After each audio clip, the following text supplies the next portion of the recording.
who better to you than present the bioinformatician editor? Thank you. Thank you for that introduction. I'll come on to the veteran bit of the next slide.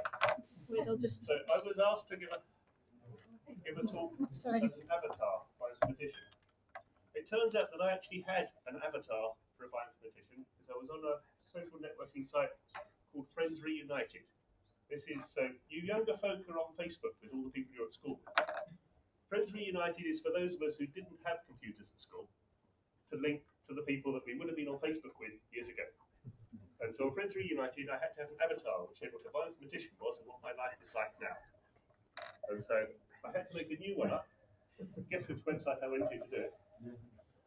Basically, the important things for a bioinformatician are the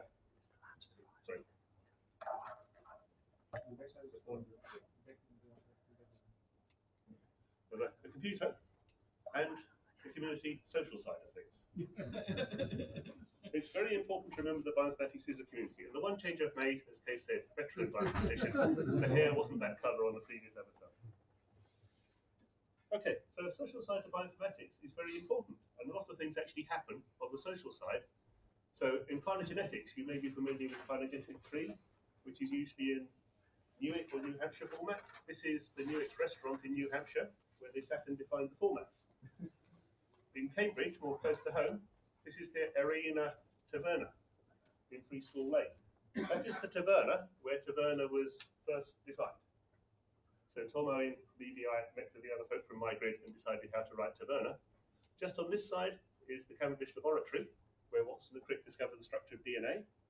And just across the road on the other side is the Eagle Pub, where Francis Crick stood up and said, "We've solved the secret of life," and nobody believed him.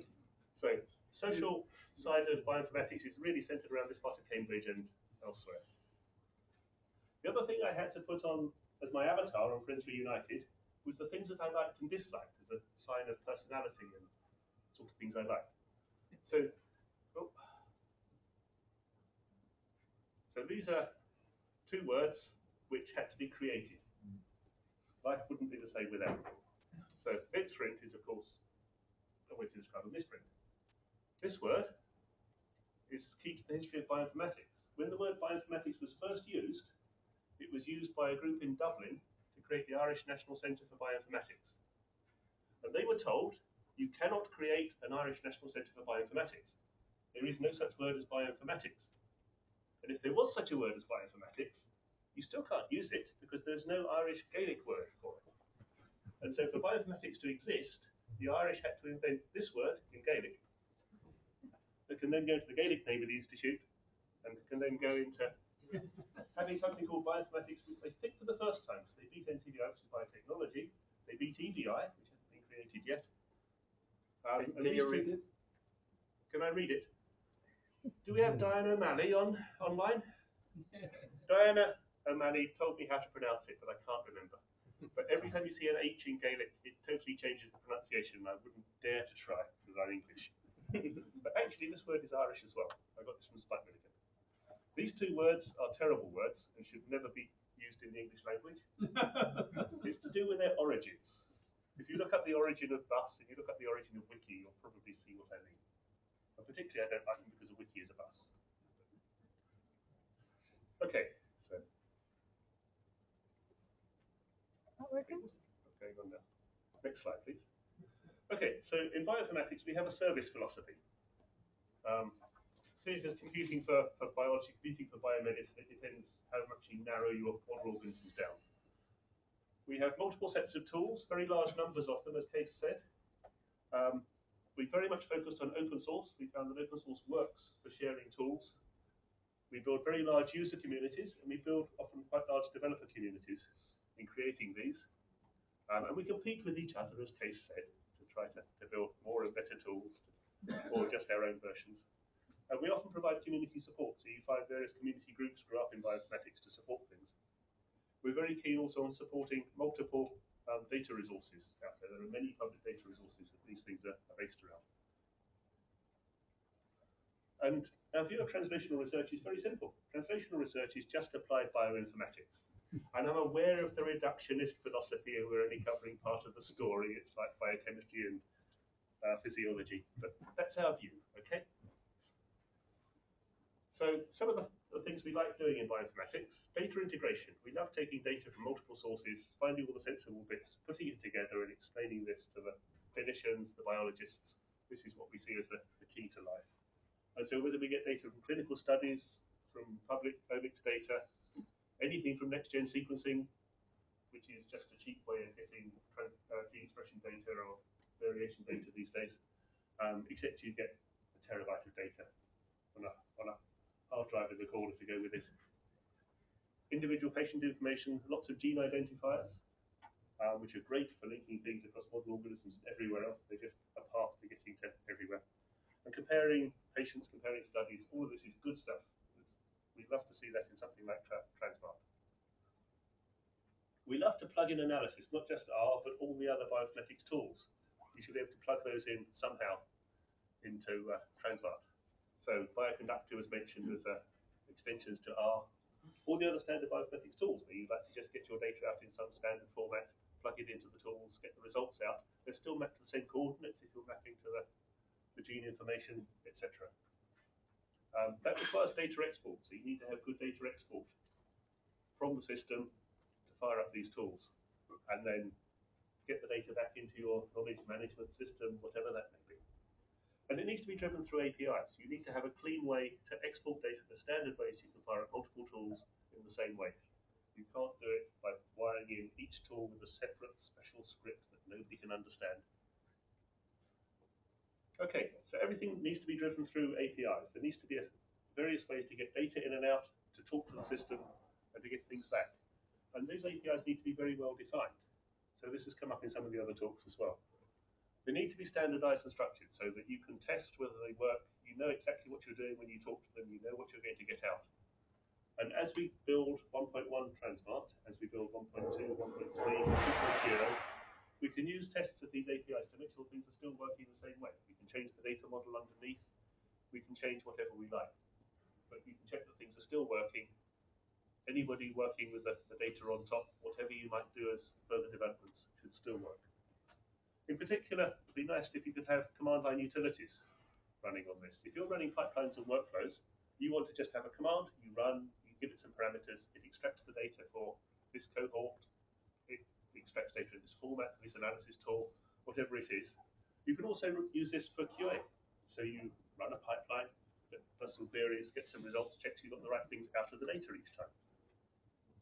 Much easier than you have to go through these steps, follow these bit by bit, far too much. So we need to have some multiple standard formats that you can use for input and output through the APIs. So in the MBOSS project, as Case mentioned, so MBOSS, you were asking about projects with the most users. So after your MBOSS has 25,000 downloads typically for each release.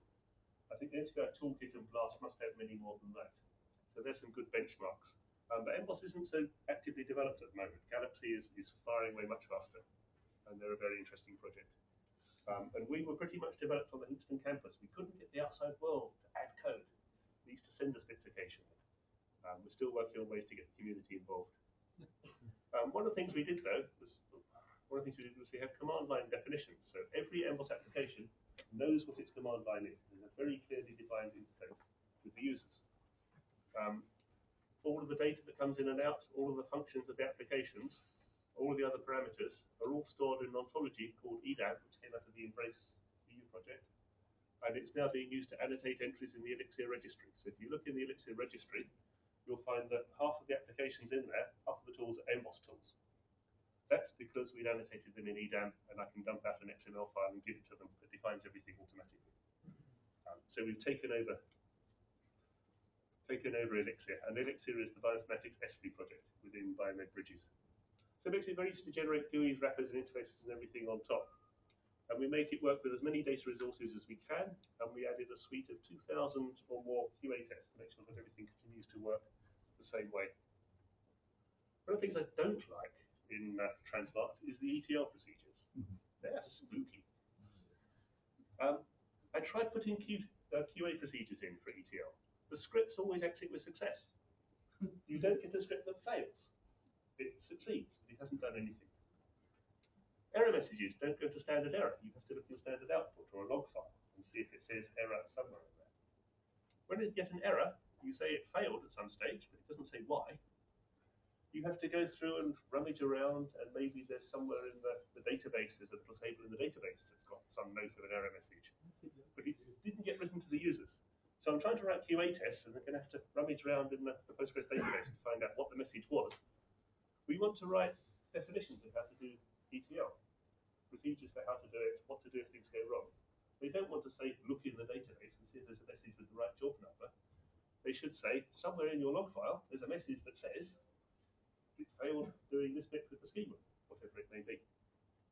And the schema is critical to this, but there's nothing at the start of the script generally that tests that you've got the right schema in your database. It would be nice if there was something that checked that things matched what the ETL procedure is expecting. It would be nice if, instead of having, you must have these column headings and these files, you just had a simple Perl script that says, have you got all these tab-separated files here? Have they got the right column headings? Is everything okay? Then carry on with the rest. It should be easy. It shouldn't need an expert to go through in Excel, checking everything carefully and matching columns up. A successful data load, it still might not work. You need to actually go and check that the data's got in the right place, the various fields have been defined. Otherwise, you look in the interface and there's no data there. But ETL succeeded. So we need to work through those and make sure that everything is working. I've been trying to work for that with people with their things like the ICE tool from Sanofi. We've got the tools from Thomson Reuters, ones that Tanya was describing on the recent developers conference calls. All of these, anything running ETL needs to run the scripts, check the results. We want to put those into the QA testing so that whatever each of those requires, whatever they're testing for, the QA test makes sure that message goes in the right place where they're looking. Yeah, Thomson Reuters tools actually they do output STD error. Excellent. And they fail when afterwards fail. Excellent. Yes. So what we want to do is QA tests that make sure that when it fails, it puts the right message in standard error that you're expecting to see. And we make sure that happens every time. Yeah. And so the aim is to have QA tests for ETL that does break and make sure that you get the right messages. So I have a set of scripts. I'm basing them on whatever the demo database is going to be. So the tranSMART ETL on GitHub at the moment. We need some example data sets to test against, but to test ETL, you can start with an empty data set as long as the scheme is right. And just load data in and see if it works. You don't need a demo database, right? You need something you can just reset to the beginning cheaply and quickly and run the tests again. So you check if an error is reported. It checks for standard error and standard log messages, and then we can describe those messages in ETL documentation and be confident they will be there because the QA tests confirm that they'll always appear. We can take example outputs from QA tests and plug them into the documentation to make sure everything stays up to date. So I've got a script. This is actually the emboss test script modified a little bit. Very easy to modify. This is the emboss test definitions easily modified. It takes about 10 lines to define a test. So you give it a command to run. It can say whether it wants to run on Postgres only, or Oracle only, or anything. So for example, the test to see if you can log into Postgres are Postgres specific. Most of the tests I would like to be agnostic, and they should run for Oracle or Postgres and give you the same message whichever one you're on.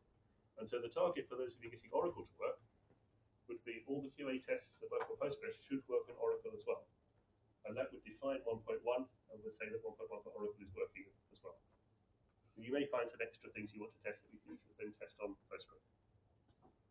So there are a set of test scripts that test scripts must all be used in a test. If there's a test script in the directory, it's not in a test. Why is it there? It actually checks that. There's some stub scripts that it uses mainly to mangle them so that you can make a test break. There's a local kettle properties file so that everything you use to test the database is just for the tests and doesn't depend on what the user normally has set. And that all seems to be working quite nicely. So test run a simple command line script, so it can be plugged into Bamboo or any other system. Just run these tests and get the output. It tests for standard output and standard error in any file that's created, and then it checks the contents of any of those files and makes sure they work. You can set things up in advance. You can post-process the content and clean up afterwards. So nice simple tests. The alternative testing the GUI, we have a set of scripts which have been provided by FISA, some 20 scripts already, which you can use to go through the web interface and check that it behaves as you expect. Those scripts at the moment say pick a gene. We need next week to work through and decide which gene we're going to pick for the demo installations. And then write in, pick this gene, do this, this is what you expect. Once we've got that, we can then partially automate those, use Selenium and other tools to try to automate that when you run select this gene, this is the result you get. It saves someone manually doing all these stages each time to repeat it. Some of the features might be hard to test. There's some nasties in the user interface, multiple ways of defining things in the GUI that we might need to clean up just to make things more testable. We want to avoid testing with human subjects like Jay and these guys at FISA. Really should just be able to run a script, check that most of the GUI is working, and just have somebody going through doing, yes, this works, take some screenshots for the other bits. And again, for the APIs, we just want thorough testing of everything in the APIs, make sure that we can data export in standard formats to plug in other tools.